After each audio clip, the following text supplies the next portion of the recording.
Assalaamu calaykum waraxmatullaahi tacaala wabarakaatu. Akhyaarta waa idin salaamay dhammaantiin saa u dhantiin halkaad igala socotaan waa ladan official channelka waa channelkiina. Fadlan haddii aad igu cusub tahay isku day inaad share garayso muuqaalkan like saarto. Waa ii muhiim commentigaaga iigu reeb wixii fikir ama dhiirigelin ah si aan u qaato.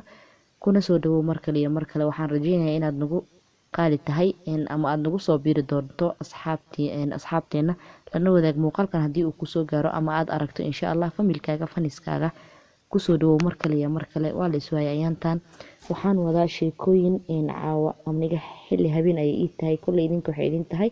Waxaan rajeynayaa inaad ii caafimaad qabtaan. Waxaan rabaa sheekooyin inaan idin soo gudbiyo sidatan ayay ku bilaabanaysaa sheekada. Waa adi 2 ilaa 3 yacni waxay leedahay midna waxay ka sheekeynaysaa baqiilada, midna waxay ka sheekeynaysaa ragga isticmaala maandooriyaha. Kusoo dhawaada mar kale iyo mar kale insha Allah. Sidatan ayay inoogu bilaabanaysaa sheekada. Aan gudagalno. Maalin maalmaha ka mid ah ayaa wuxuu leeyahay maalin maalmaha ka mid ah ayaa waxaa dhacday sheekadan ama dhacdadan ama la yaabka adduunka. Mid ka mid ah baqiilada adduunka ugu waaweyn ayaa xaaskiisa waxay u keentay cunto. Xaaskiisa oo si weyn uga heli jirtay inay gacanteeda ama gacalyaheeda cuntada la cunto ayaa soo garab fadhiisatay maalin maalmaha ka mid ah. Waxayna guda galeen in ay isla cunaan cunada. Marka ay xoogaa wada cunayeen ayaa ninkii ku yiri xaaskiisii cunadu way macaan badan tahay way macaanaan badnaan lahayd haddii uusan jirin cariiri. Xaaskiisa oo yaaban ayaa ku tiri ama ku dhahday waa maxay cariirigu? Waa aniga iyo adiga oo kaliya ayay leedahay. Markaas waxa uu ku yiri waxaan jeclaan lahaa in aan noqono aniga iyo saxanka oo kaliya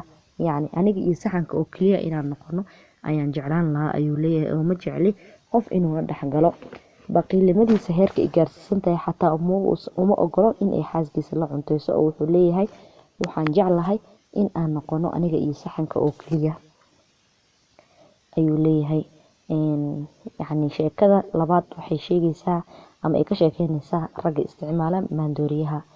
2 nin oo ka mid ah ragga isticmaala daroogada ama maandooriyaha ayaa isku qabsaday wax ay wado diyaaradda hawada marayso.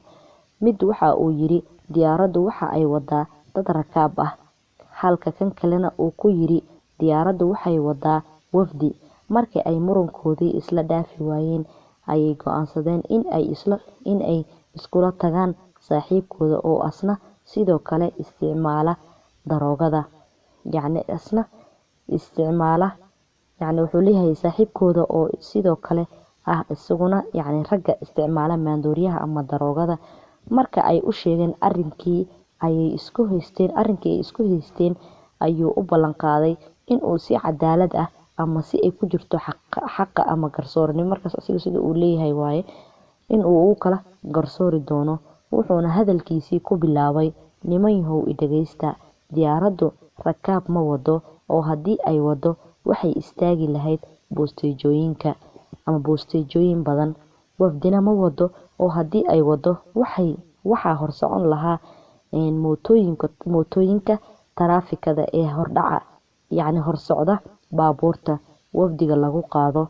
Haddaba ruux kale ma wado oo waxa ay wado waa aniga oo kaliya ayuu leeyahay. Subxaanallah.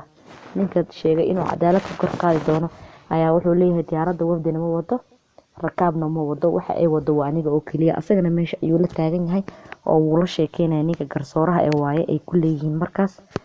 Waa wax laga yaabo ama wax lala fajaco. Subxaanallah.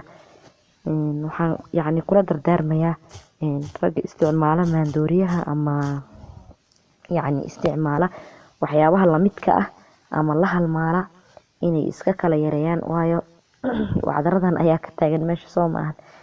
Insha Allah sheekooyin badan kale waan hayaa waan rabaa inaan soo gudbiyo biidnillah. Waxaan rajeynayaa inaad ka heli doontaan.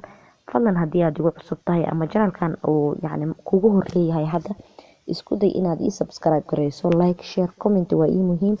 Fikirkaaga igu reeb commentiga si aan ula baxo dhiirigelintaada.